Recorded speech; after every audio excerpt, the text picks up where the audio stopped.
Masisi, how can you say you care about wildlife when you lifted the ban on killing elephants? By lifting the ban, you're condoning the culling and murder by locals and foreign trophy hunters on one of the continent's most targeted animals. Not only that, but it's ethically wrong. It's inhumane, especially where there are proven common sense means in managing the human-elephant conflict, which wouldn't cause harm to the elephants. Lifting the ban is not the answer. Killing the elephants is not the answer. How can you say you care about your wildlife in your country when you are doing this? This is not the answer. You have blood on your hands. Blood on your hands. I wish she could sit down so I could talk to her.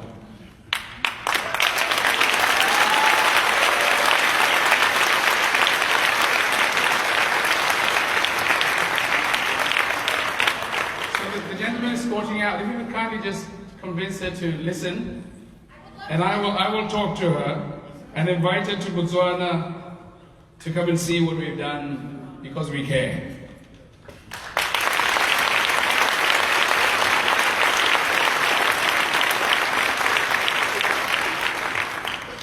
But you know, now that that has been raised, let me talk to you about it. We in Botswana have done a tremendous amount of work out of our commitment to wildlife, out of our commitment to nature, out of our commitment to environmental stewardship, to protect all our species. You might not know that. Let me give you a bit of some anecdotes. The largest lion that occurs in the world is to be found in Botswana. The largest ostrich in the world is to be found in Botswana. These are not mistakes. The largest herd of elephants in the wild, despite our semi-arid status, are in Botswana. They have been increasing. Right now there's more than 130,000 of them, and they're increasing at a rate in excess of 3%, 3 to 4%. They increased in number because we caused an environment safe enough, ambient enough for them to sow to. And yes, you know, Southern Africa was afflicted by a number of conflicts, essentially liberation conflicts. And when people are engaged in liberation struggle, they do things that are not consistent with good environmental stewardship. So you have the bombs that go off here, and you sometimes have guns in the hands of people who should not have them, and you have landmines. And so what did the elephants do? They migrated. We have a lot of refugees. And they chose to go to a country that provided the sanctuary and the status of a refugee: protection, comfort, and opportunity to thrive. But you know as well as I do, the carrying capacity of any land is limited. And increasingly, year after year, as the herds increased,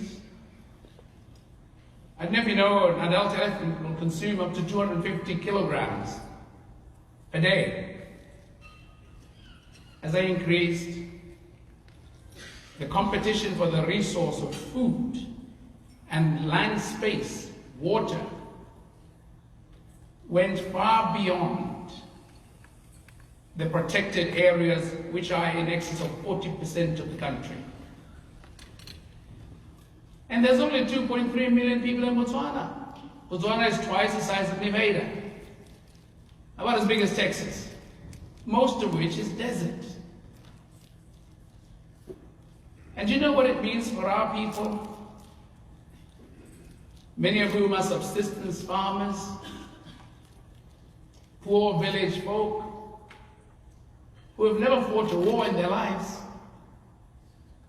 who are loyal, law-abiding citizens, who have never sought to get into anybody's way, but have spent their lives moving away to make place and peace for animals and people. Their space, their livelihood, their crops, their animals, and yes, their lives too were taken. The rate of increase of reports of human-wildlife conflict is a good measure to show this expansive movement of elephants into areas that are settled by people. Imagine if you left this convention hall and you chose to walk when you left. And 500 meters away from it, or even 200 meters away from it, in some instances 100 meters away from it, you encounter an elephant. What would you do? If you are untrained, like most of you in here are, you probably scream and try and run. The elephant is with you in a flash of a moment. If you're like the citizens of my country who have gotten accustomed to living beside elephants, they stand as still and as quiet as possible. Sure, totally nervous and wrecked they are. And if they're sufficiently trained, they will clap their hands. That's a bit of free training. And hopefully, even if an elephant were to charge, it may just retreat. That's your best chance and hope. Otherwise, once it's made up its mind, you're finished. And when elephants finish you, it's not a pretty sight. I run a multi-party democratic state. We're deeply committed to democratic dispensation. But part of democracy compels us to listen to our people and respond as wisely, as responsibly as possible. And so part of listening to our people requires that we engage with them. It's part of our DNA. And in engaging with them, we engage with them in manners that will result in the realization of our environmental commitment and policies. And so when it comes to elephants, yes, we talk to our people from a premise of wanting to do all we can to protect as many of our elephants as possible. And so we involve the communities in the management of these elephants, because they are the first line of defense and protection of these elephants. They are the ones who would rather than cooperate with poachers or any such bandits, they would cooperate with the authorities. And yes, you do get elephants that are problematic. When a young bull elephant is going through its the elephant cycle,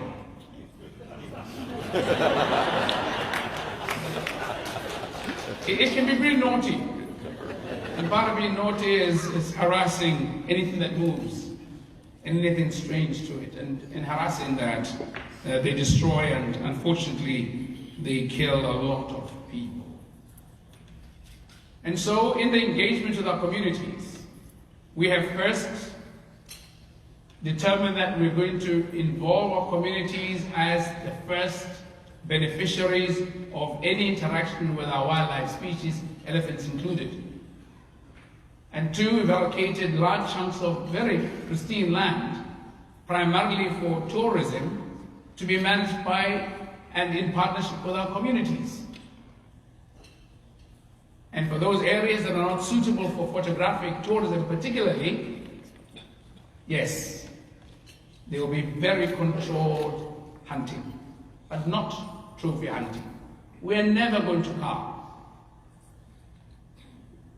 Even if you look at the maximum number of elephants we're allowed to have hunted in our country as provided by CITES, which is 400, it's still way below the number required to maintain the populations.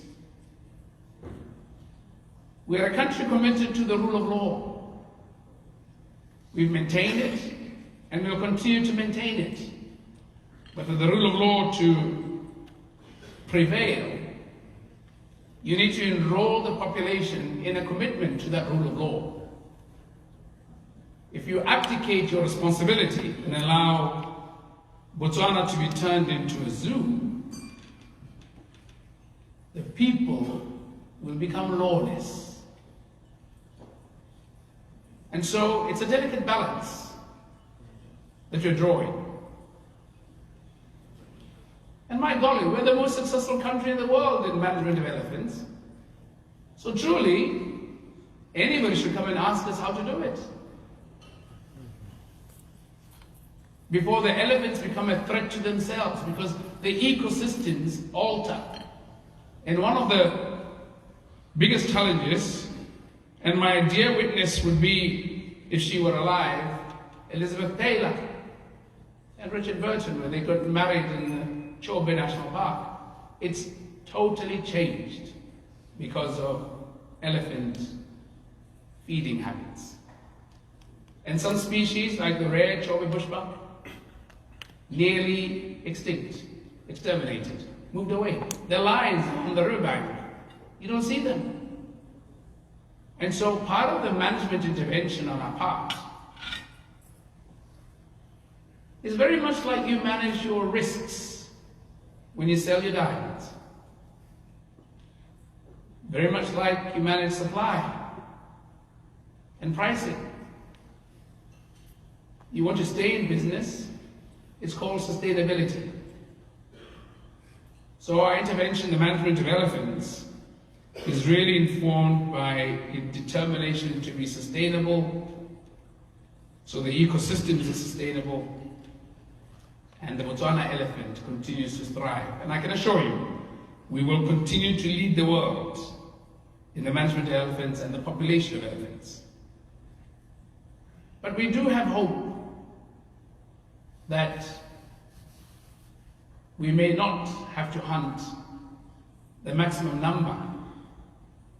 For in our interventions with our neighboring states, an organization called CASA, the Kavango Transfrontier Park, which includes Botswana, Namibia, Angola, Zambia, and Zimbabwe,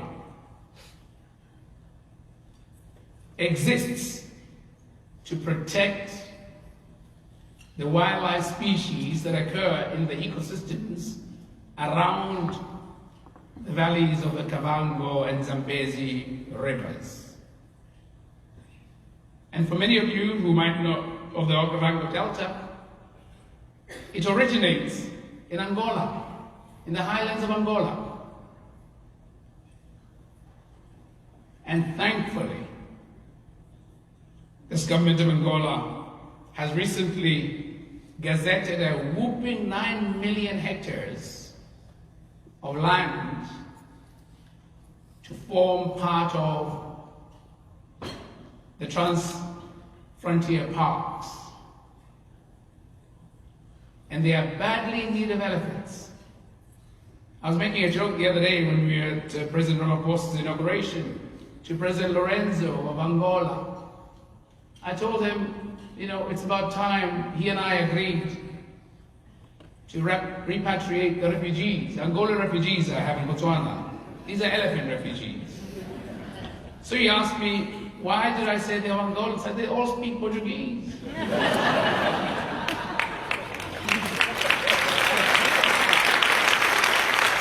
part of what we want to do is through CASA, commit to easing the burden on the elephant population, on the ecosystem in Botswana, and have them migrate as they naturally did before the onset of a conflict in Angola, to go and locate in Angola.